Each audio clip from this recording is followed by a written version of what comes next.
Hello everyone, कैसे हैं आप। आई होप आप घर पे अच्छे से होंगे। मेरे बच्चे, जैसे हम टर्म 2 की प्रिपरेशन कर रहे हैं, chapter number 9 from your NCERT application of trigonometry, ये चैप्टर हमारा चल रहा है। एनसीईआरटी में ऑलरेडी कंप्लीट करवा चुका हूँ इस चैप्टर की, यानी टोटल 23 क्वेश्चन एनसीईआरटी में 7 एग्जाम्पल्स हैं, 16 एक्सरसाइज के क्वेश्चन है, एक ही एक्सरसाइज है। 23 क्वेश्चन हम एकदम कंप्लीट कर चुके हैं, सारे वीडियो सोल्यूशन आप तक पहुँच चुके हैं। इसके बाद मैंने स्टार्ट किया एनसीईआरटी एग्जाम्पलर। एनसीईआरटी एग्जाम्पलर में से आपको कौन से क्वेश्चन करने हैं वो मैं आपको करवा रहा हूं, जिसमें टोटल 23 ही बने थे। बाकी कुछ भी करने की जरूरत नहीं है, सिर्फ आपको 23 क्वेश्चन ही करने हैं एनसीईआरटी एग्जाम्पलर से, जिसमें से मैं 10 क्वेश्चन आपको ऑलरेडी करवा चुका हूं। हमारे बचे हुए हैं 13 क्वेश्चन। उन 13 में से 7 क्वेश्चन मैं अभी आपको इस वीडियो में बताने वाला हूँ। क्वेश्चन बहुत ज़्यादा इंपॉर्टेंट आज के, मैं आपको बता भी देता हूँ। जैसे ये वाला क्वेश्चन देखो, क्वेश्चन नंबर 11 आ गया ये, ठीक है, 10 हो गए 11 नंबर पर। अब इसमें ये स्फेरिकल बैलून जिसमें रेडियस आर है, एंगल थीटा बनता है आई, ठीक है, आई ऑफ द ऑब्जर्वर के साथ, एलिवेशन इसमें फाई दे रखा है। इस क्वेश्चन में कई बार बच्चों को थोड़ी सी डिफिकल्टी आती है, तो ये क्वेश्चन आज के लेक्चर में कवर होने वाला है। ये क्वेश्चन सिंपल है, इसमें कोई दिक्कत नहीं। ये वाला क्वेश्चन क्लाउड वाला क्वेश्चन है, बड़ा फेमस क्वेश्चन है। इसमें लेक के अबव किसी हाइट से आप एंगल ऑफ एलिवेशन बना रहे हैं क्लाउड के साथ, फिर उसी पॉइंट से एंगल ऑफ डिप्रेशन बनाते हैं उसकी क्लाउड की रिफ्लेक्शन के साथ, और आपको हाइट बतानी होती है क्लाउड की from the lake. This question very important, board में क्वेश्चन आ रखा है ये, ठीक है। ये क्वेश्चन भी आज के लेक्चर में कवर होएगा। क्वेश्चन नंबर 14 सिंपल है, बट इसमें थोड़ी कंफ्यूजन होती है बच्चों को। इंक्रीजेस बाय 15 डिग्री, जब यहाँ 15 डिग्री देखते हैं तो बच्चे हो जाते हैं परेशान, कहते हैं यार 15 डिग्री तो सिलेबस में नहीं कि ये कहाँ से आ गया, इसका क्या मतलब है, वो मैं आपको यहाँ पर बताने वाला हूँ, ठीक है। ये क्वेश्चन भी सिंपल है, 16 भी सिंपल है। हाँ, अब एक क्वेश्चन ये वाला आ गया, ये भी जो कुछ जनरल क्वेश्चन, अल्फा बीटा, यहाँ पर एंगल ऑफ एलिवेशन डिप्रेशन दे रखे हैं। कुल मिलाकर मतलब मैक्सिमम क्वेश्चन आज के काफ़ी अच्छे क्वेश्चन हैं, जिसमें बच्चों को मतलब दिक्कत आती है। तो अगर आप लेक्चर पूरा देखेंगे और अच्छे से क्वेश्चंस को समझेंगे तो कोई प्रॉब्लम आपको नहीं आएगी। So let's start with the question number 11। तो ध्यान से समझे। A spherical balloon of radius r subtends an angle theta at the eye of the observer, ठीक है। अब यहां पर ये जो एंगल बन रहा है ना थीटा, ये एंगल ऑफ एलिवेशन या एंगल ऑफ डिप्रेशन नहीं लेना आपको, ठीक है। यानी हॉरिजेंटल कंपोनेंट यहां पे नहीं बनाना है, हॉरिजेंटल लाइन नहीं बनानी है एंगल के लिए। आई ऑफ द ऑब्जर्वर जो एंगल ले रही है वो एंगल आपको थीटा रखना है। डायग्राम से अभी समझाता हूं। If the angle of elevation, अब देखो एंगल ऑफ एलिवेशन अलग से है, is phi at its centre, centre पे जो एलिवेशन ले रही आई वो आपका फाई रहेगा। Find the height of the centre of the balloon, ठीक है। सेंटर की हाइट कितनी है फ्रॉम द ग्राउंड, वो आपको फाइंड करनी। डायग्राम से समझो। Let us consider this your balloon, ठीक है, ध्यान से समझें। ये बैलून है, स्फेरिकल बैलून आपके पास आ गया, इसको सर्कल यू कैन कंसीडर। यहां पे आ गया इसका centre, let this point is C. Ground पे यहां पे कोई पॉइंट रख लो, let this point is P, ठीक है। ये हो गया आई ऑफ द ऑब्जर्वर, ठीक है। इस पी पॉइंट को आपको क्या कंसीडर करना है, आई ऑफ द ऑब्जर्वर। अब यहां पे फर्स्ट स्टेटमेंट जो इसने लिखी है ना कि angle theta at the eye of the observer, अब इसका ये मतलब है कि आई इस बैलून को पूरा कैप्चर कर रही है, लाइक दिस। देखो यहां पर ये भी आई साइट है और ये भी आई साइट है भाई, तो पूरी आई इस बैलून को देख रही है। तो ये जो एंगल बन रहा है ना, इसको बोल रहा है आई ऑफ द ऑब्जर्वर में जो एंगल बन रहा है, दिस इज थीटा, ये थीटा है भाई साहब। तो ये एंगल ऑफ एलिवेशन या डिप्रेशन नहीं लेना, यानी हॉरिजॉन्टल लाइन बना के थीटा मत लेना, ठीक है। सबसे पहले तो आपने इस चीज को समझना है, ठीक। दूसरा यहां पर पॉइंट है, जो एंगल ऑफ एलिवेशन है ये फाई, ये आई बना रही है लेकिन सेंटर के साथ, यानी पर्टिकुलर जब आई सेंटर को देखेगी, पूरे बैलून को नहीं, सिर्फ सेंटर को देखेगी, यानी ये आई साइट आ गई। जब आप सेंटर को देख रहे हैं, दिस आई साइट, ये एंगल ऑफ एलिवेशन वाली लाइन है, तो इसके लिए आपको ये हॉरिजॉन्टल लाइन बनानी पड़ेगी, दिस वन। तो दिस एंगल, ये जो इसको कर रहा हूं मैं, दिस एंगल इज फाई। पहले तो अगर ये समझ में आ गया ना तो क्वेश्चन समझो हो गया लगभग, उसमें और कोई दिक्कत नहीं है। आई ऑफ द ऑब्जर्वर के साथ जो एंगल ले रहा है थीटा, उसमें एलिवेशन हॉरिजॉन्टल लाइन नहीं बनानी, सेंटर के साथ जो आई एंगल एरिया उसके साथ हॉरिजॉन्टल लाइन आपको बनानी है, ठीक है। इस क्वेश्चन का पहले तो ये मतलब है। चलिए अब आपको इस सेंटर की हाइट फाइंड करनी है ग्राउंड से, ये आ गया, जस्ट मिनट, ठीक है। ये सेंटर है, इसकी आपको हाइट फाइंड करनी है ग्राउंड से। मानो ये जी पॉइंट आ गया, यानी आपको सी जी फाइंड करना है। यहां पर मैं साइड में लिख देता हूं, this h you have to find.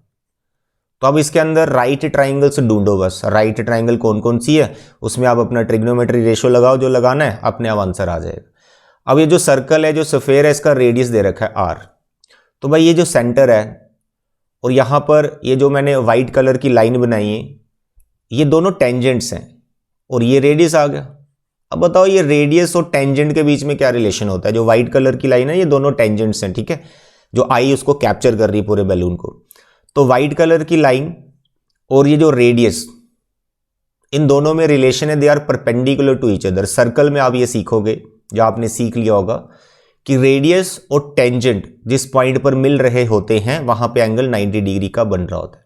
तो दिस एंगल इज 90 डिग्री, इसका नाम रख लेते हैं ए। तो angle C A P, it is 90 degree angle, यानी एक राइट ट्रायंगल आपको ये लेनी है।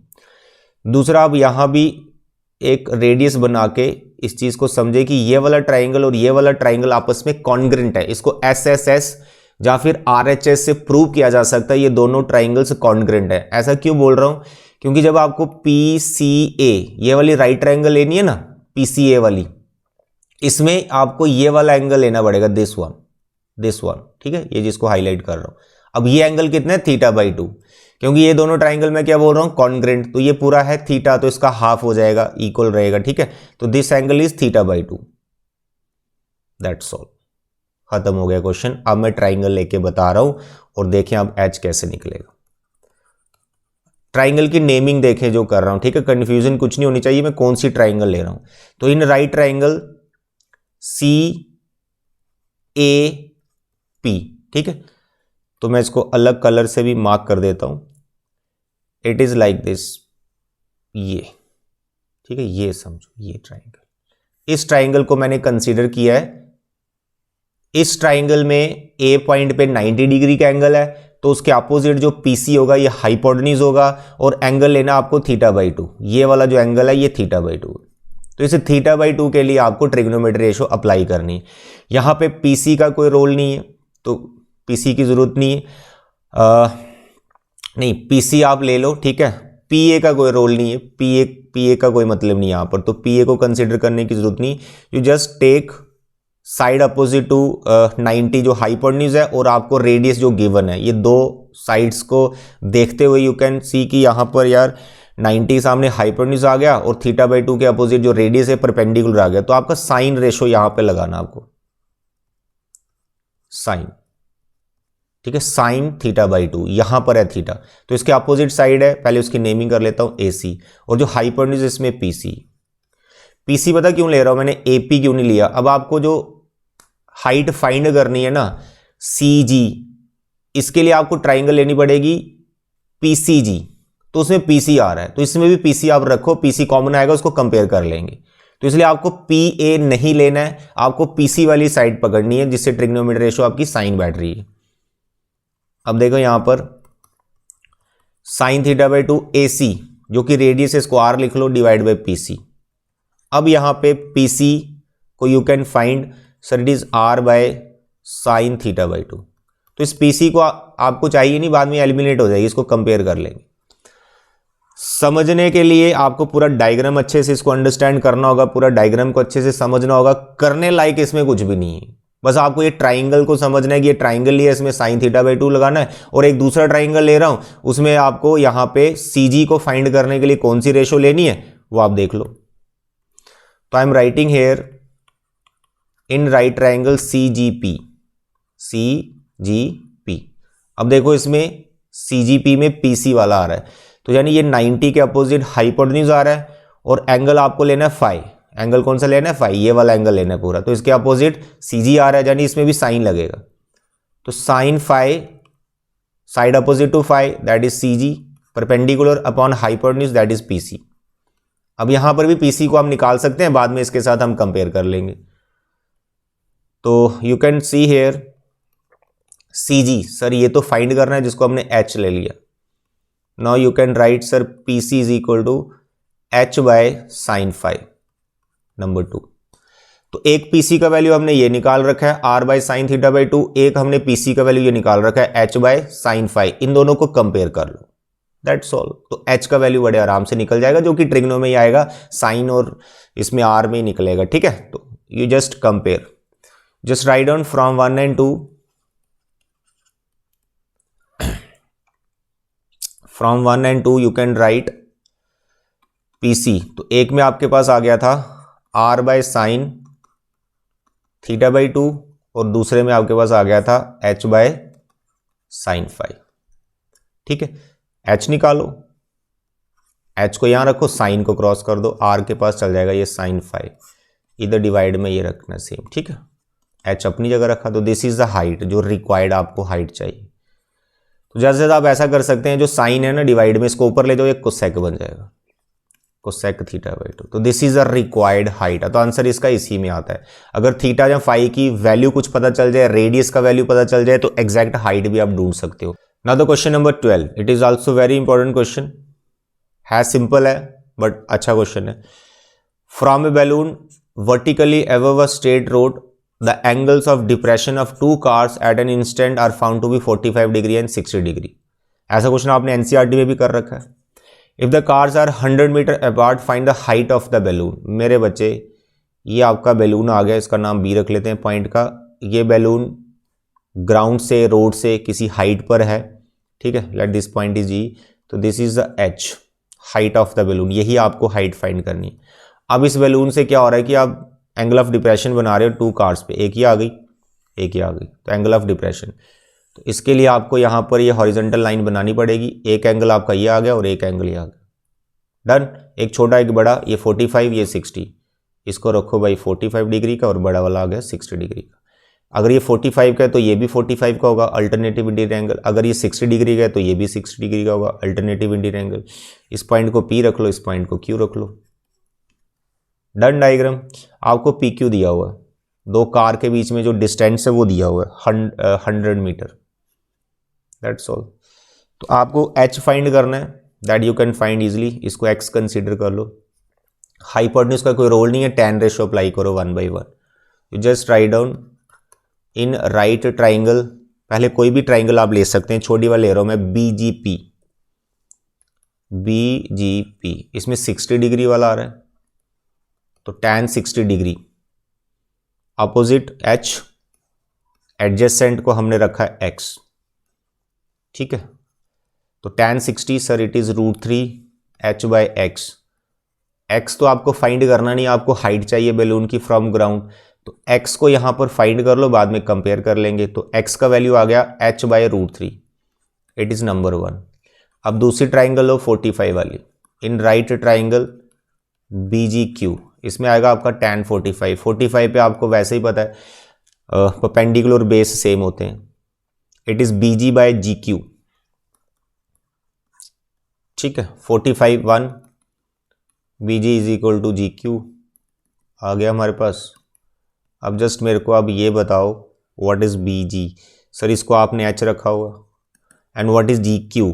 GQ सर दो पार्ट का बना है, x और 100 का, तो GQ को आप ब्रेक कर लो, इट इज x + 100। अब देखो x आपने ऑलरेडी निकाला, बस यहाँ वैल्यू डाल दो, या फिर आप कंपेयर कर सकते हो, x का वैल्यू यहाँ से निकाल के, चलो कंपेयर ही कर लेते हैं। h हमारे पास आ गया, x हमारे पास आ गया h - 100, इसको नंबर 2, दोनों x की वैल्यू है, तो from 1 and 2 what you can write, h/√3 is equal to h - 100। तो आपको क्या चाहिए, h, 100 को इधर ले आओ, प्लस हो गया, h/√3 इधर ले जाओ, माइनस हो गया, √3 एलसीएम आ गया, यहाँ पर ऊपर चल गया √3h - h। ये √3 100 को दे दो, 100 √3, यहाँ से h कॉमन, इट इज़ √3 - 1, बस यहाँ लिख रहा हूँ बाद में, ठीक है।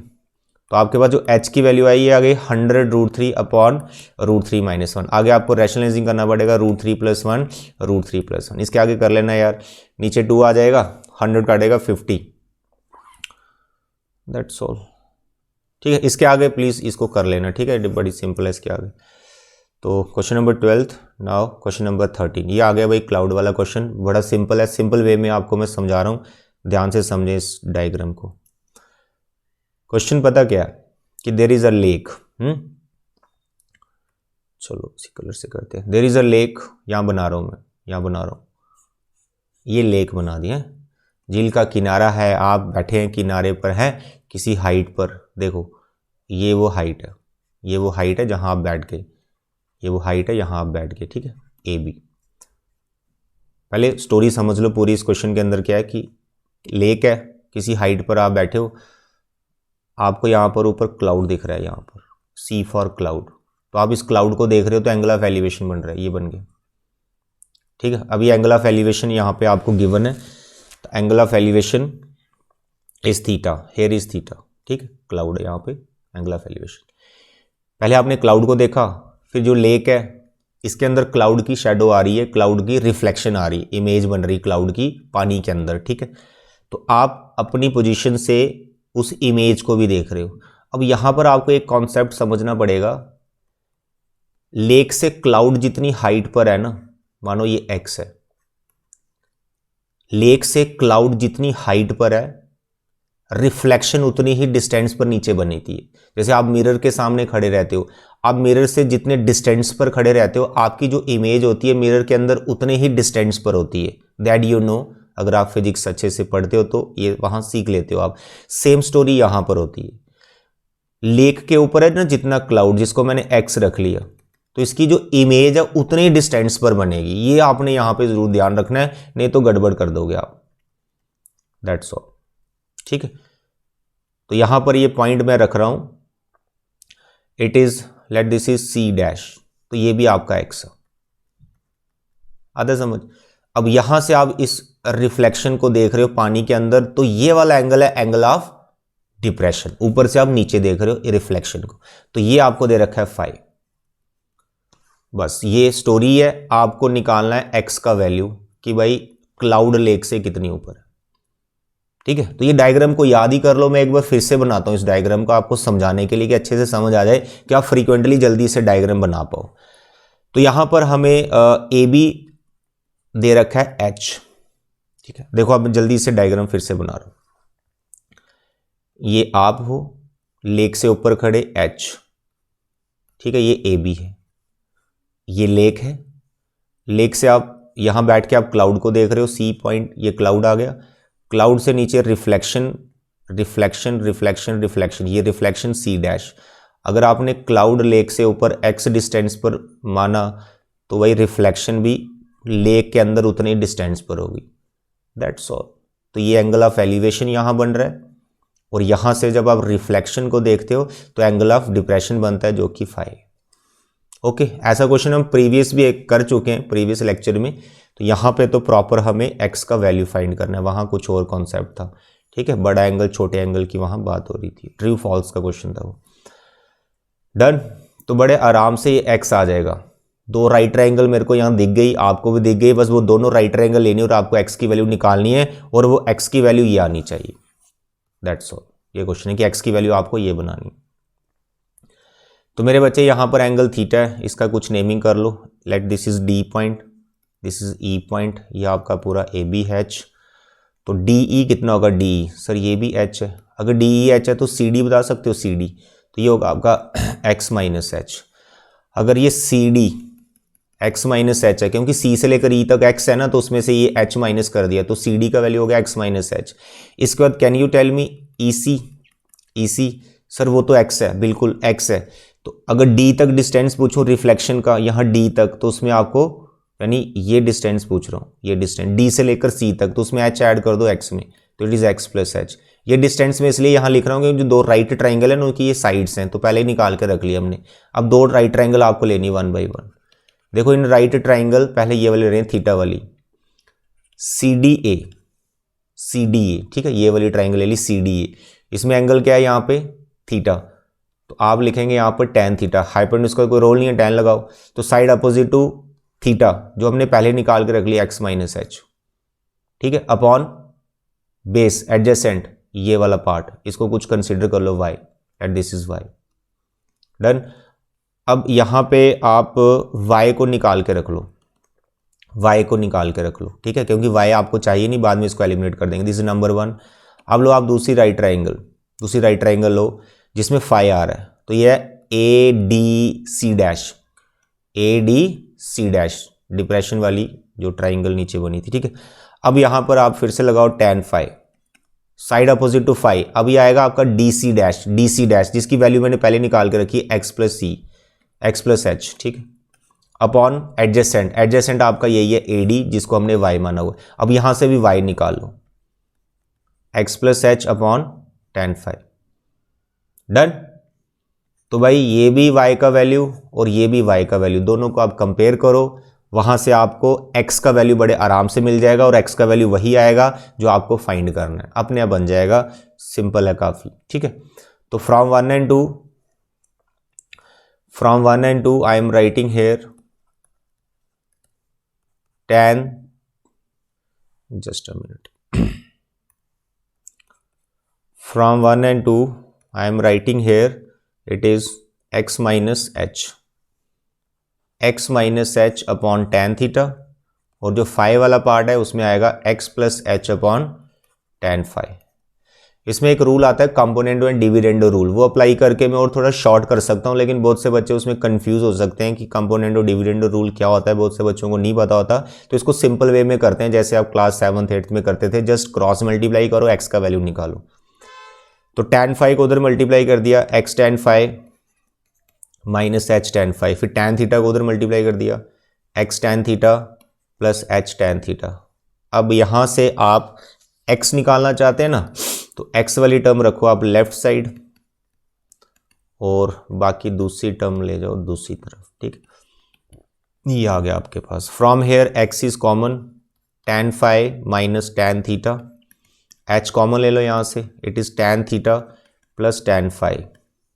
आपको x चाहिए, it is h tan theta plus tan phi upon tan phi minus tan theta. अब देख लो यही आपको प्रूव करना था, ऊपर tan और tan थीटा और tan फाई प्लस में होंगे, नीचे tan phi minus tan theta होगा, h बाहर होगा।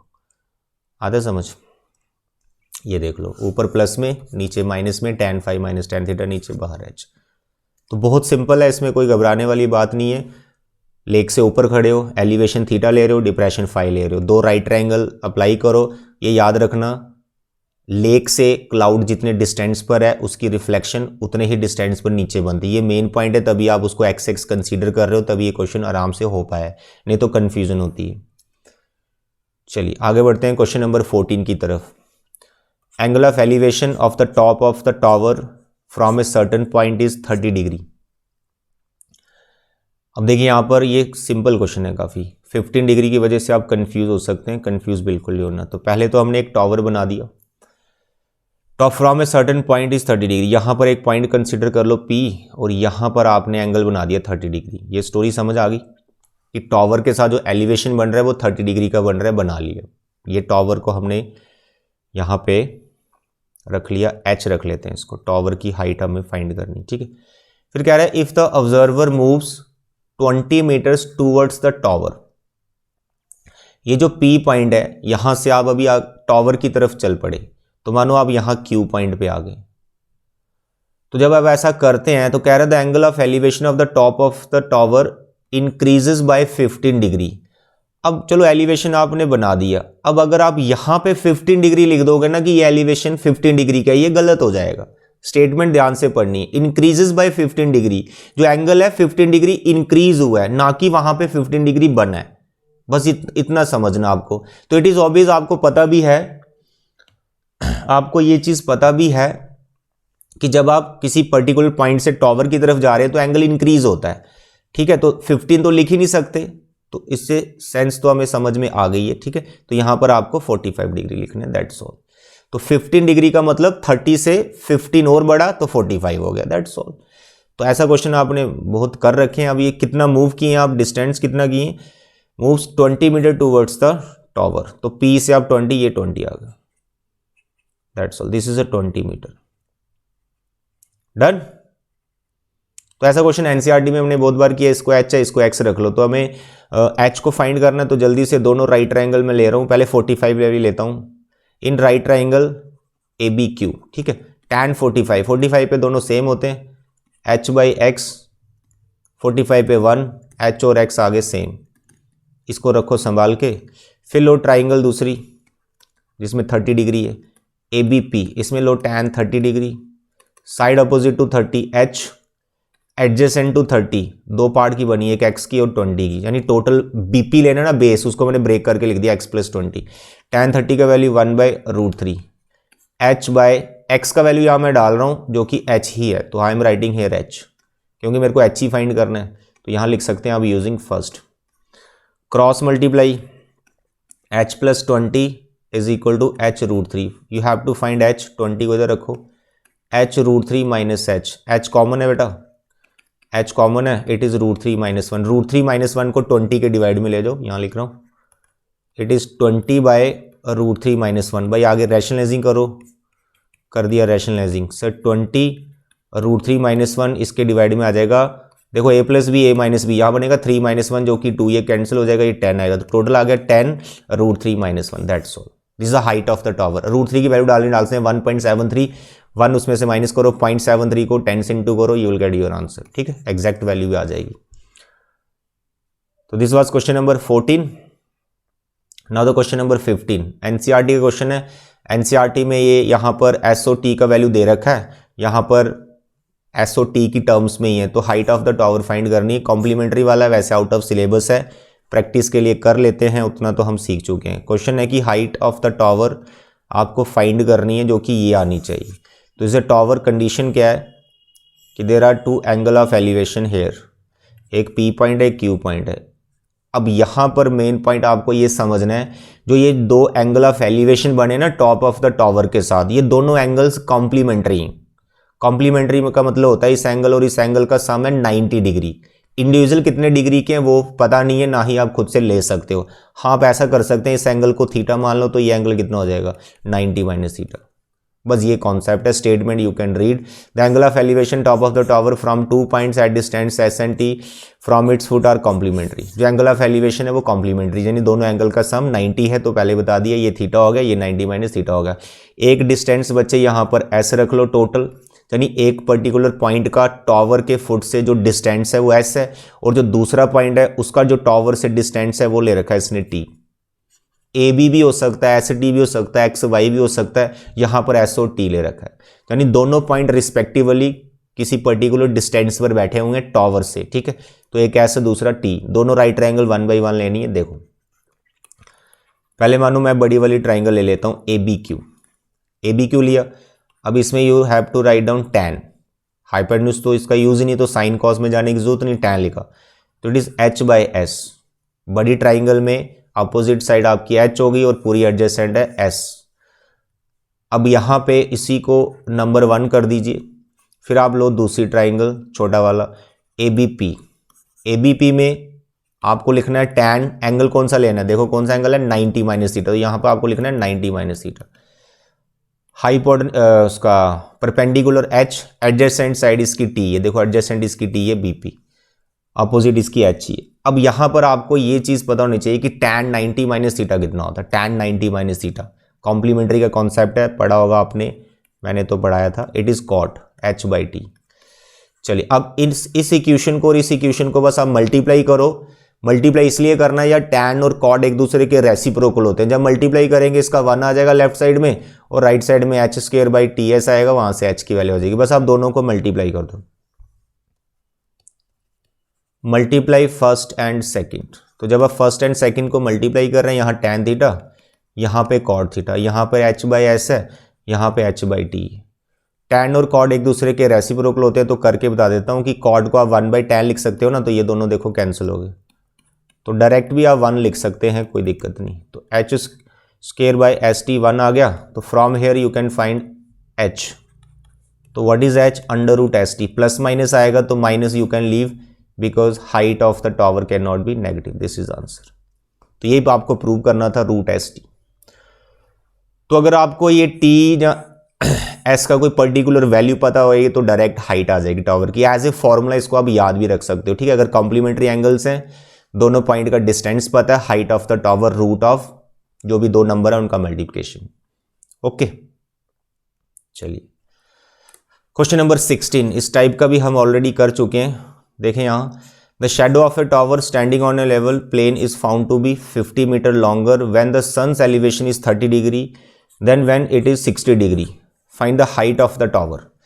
कई बार ये स्टेटमेंट पढ़ के बच्चों को बड़ी कन्फ्यूजन हो जाती है। बच्चे कन्फ्यूज नहीं होना, देखो ध्यान से। आपके यहाँ पर एक टावर आ गया ए बी, इसकी आपको हाइट फाइंड करनी है, लेट दिस इज एच। हो क्या रहा है कि एक पर्टिकुलर टाइम पे सन्स एलिवेशन बना। सन्स एलिवेशन का क्या मतलब होता है, जैसे ये टावर है ना, तो इसका कुछ शेडो बन रहा है, मानो ये बीपी इसका शेडो हो गया टावर का। तो एक पर्टिकुलर टाइम पे यहाँ पर एंगल ऑफ एलिवेशन बन रहा है, कोई भी एंगल है, लेट अस कंसीडर, अभी फिलहाल इसको हम एंगल पी ही समझते हैं कि यहाँ पर एक एंगल ऑफ एलिवेशन बना। फिर आफ्टर सम टाइम वो जो शेडो है वो इंक्रीज हो गया, शेडो इंक्रीज हो गया, ठीक है, शेडो इंक्रीज हो गया। ऑब्वियस है, ये टावर खड़ा है तो फिक्स थोड़े ना रहता है पूरे दिन उसका शेडो उसका चेंज हो जाता है सूरज की रोटेशन की वजह से। सन मूव करेगा तो शेडो का लेंथ भी इंक्रीज डिक्रीज होगा। तो इसका जो लेंथ है वो इंक्रीज हो गया। अब ये जो लेंथ इंक्रीज हुआ वो इतना हुआ 50 metre longer. The shadow of a tower standing on level ground found to be 50 metre longer, 50 metre बढ़ गया। तो भाई यहां से लेकर आगे और आपको लाइन ये खींचनी पड़ेगी, मानो क्यू तक चला गया। पहले टावर का शेडो बीपी था, अब उस टावर का शेडो हो गया बी क्यू, ये टावर का शेडो इंक्रीज हुआ। तो पी से लेकर क्यू तक के जो डिस्टेंस को आपने 50 बोलना है, इतना शेडो इंक्रीज हुआ। शेडो इंक्रीज होने से जो एलिवेशन है वो भी तो चेंज हुआ, एंगल थोड़े ना सेम रहेगा, एंगल चेंज हो गया। अब बताओ एंगल इंक्रीज हुआ कि डिक्रीज हुआ? एंगल डिक्रीज हुआ, क्योंकि शेडो इंक्रीज हुआ, हॉरिजॉन्टल लाइन बढ़ गई। तो एंड में जो एंगल, यानी आप टावर से दूर चले गए, इस पर्टिकुलर पॉइंट पे आप आ गए, ठीक है, तो इस पॉइंट से आप दूर चले गए, टावर से दूर चले गए, तो एंगल डिक्रीज होता है। पास जाते तो एंगल इंक्रीज होता है, आप दूर गए तो एंगल डिक्रीज हुआ। तो यहां पर अगर 30 डिग्री या 60 डिग्री में कंफ्यूजन हो कि कहां लेना है, अपनी कॉमन सेंस से लेना कि आप दूर चले गए तो एंगल यहां पे छोटा आएगा, पास हो तो एंगल यहां पे बड़ा आएगा, दैट्स ऑल। तो आपको एच फाइंड करना है, अभी जो क्वेश्चन किया वैसा ही है ये। इसको एक्स कंसीडर कर लो and take both the triangles one by one. तो मैं छोटी वाली ले रहा हूं पहले। In right triangle A B P, तो I am writing here tan 60, it is h by x. tan 60 is √3 h by x. x आपको चाहिए नहीं तो इसको निकाले मैंने, h बाई √3, नंबर 1। अब छोटा ट्राइंगल लो, in right triangle A B Q, जिसमें 30 डिग्री है, tan 30 degree opposite to 30, h adjacent दो पार्ट का बना है x प्लस 50, ठीक है। tan 30 के लिए जो बेस है वो बी क्यू है पूरा, ये दो पार्ट का x और 50 का। तो from here you can write now 1 by √3 h by x plus 50, cross multiply कर दो, यहां लिख रहा हूं बच्चे, cross multiply h √3 is equal to x plus 50। अब यहां पे x का वैल्यू आप डाल सकते हो, ये वाला, तो h √3 is equal to x की जगह आ गया h बाई √3। ऐसा आपने पहले भी किया calculation, you can do h √3 minus h by √3 is equal to 50। Then you take h common, तो यू हैव √3 माइनस 1 बाई √3, ठीक है। √3 इज इक्वल टू 50, h √3 एल्सियम, हेयर 3 माइनस 1 50, पता ना 3 माइनस 1 √3 3 होता है, तो ये 3 आ गया। h is equal to h into 2 by √3 is equal to 50, इस 2 ने 50 को काटा, इट इज 25, तो h is equal to 25 √3 metre, that's this is the height of the tower. बाद में आप x भी निकाल सकते हैं, यहाँ वैल्यू डाल दो, यहाँ पे h की वैल्यू यहाँ डाल दो तो x भी आ जाएगा। तो हमें height of tower he find करनी है, टू द पॉइंट हमने रहना है, ठीक है। चलिए question number 16। Now the next question, question number 17, काफ़ी अच्छा क्वेश्चन है ये भी, तो आज का ये last question. Vertical tower stands on a horizontal plane, okay, फिर से टावर है, चलो बना दो, ये टावर बना दो ए बी, हॉरिजॉन्टल प्लेन पे ये टावर बना दिया, and is surmounted bye a flag staff of height h। भाई इसके ऊपर फ्लैग लगा दीजिए, फ्लैग स्टाफ, यहाँ पर ये हो गया इसका झंडे का डंडा, यहाँ पर इसको नाम रखो C. A C is a flag staff, ठीक है, और A B is a tower, tower के ऊपर फ्लैग लगा दिया आपने। चलो ये डायग्राम होगी, इसकी हाइट है h, तो यहां पर मैं इसको h लिख रहा हूं, ठीक है, ये height h। At a point on the plane the angles of elevation of the bottom and the top of the flag staff are alpha and beta. Bottom के साथ जो एंगल बन रहा है वो अल्फा बन रहा है, ये bottom of the flag staff, ये एंगल अल्फा बन रहा है, और जो top of the flag staff है ये एंगल बन रहा है बीटा, एंगल ऑफ एलिवेशन पूरा बीटा होगा। ठीक है, ये डायग्राम, टावर ऊपर फ्लैग स्टाफ, ग्राउंड पे एक पॉइंट है, पहले आप फ्लैग स्टाफ के बॉटम को देखते हैं तो एंगल अल्फा बनता है, फिर फ्लैग स्टाफ के टॉप को देखते हैं तो एंगल बीटा बनता है। तो ये सब हमने लिख लिया, अननोन क्वांटिटीज, आंसर ऐसे ही कुछ निकलेगा जो उसने बोल रखा है ये प्रूव करो। Prove that the height of the tower is this.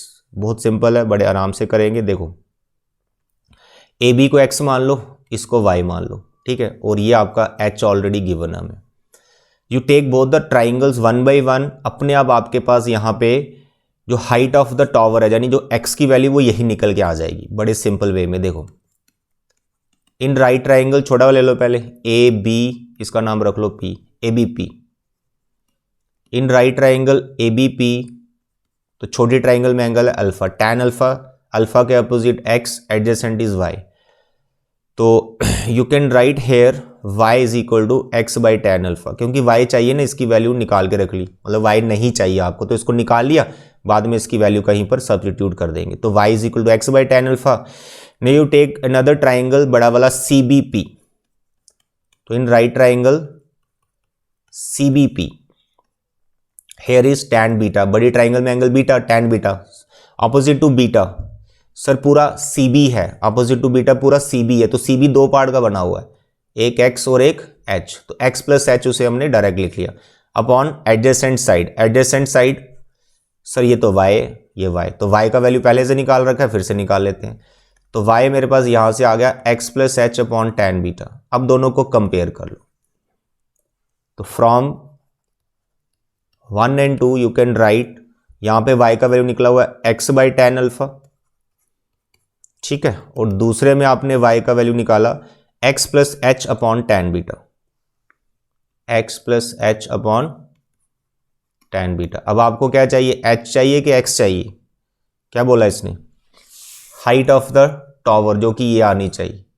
तो आपको चाहिए x का वैल्यू और ये बनेगा वो, तो अब यहां से आपको x निकालना है, simple cross multiply x tan beta, इस टैन अल्फा को इधर करोगे तो it is x tan alpha plus h tan alpha. x चाहिए, x वाली टर्म लेफ्ट साइड लेके जा रहा हूं, it is x tan alpha here h tan alpha, x common बेटा, tan beta minus tan alpha is equal to h tan alpha.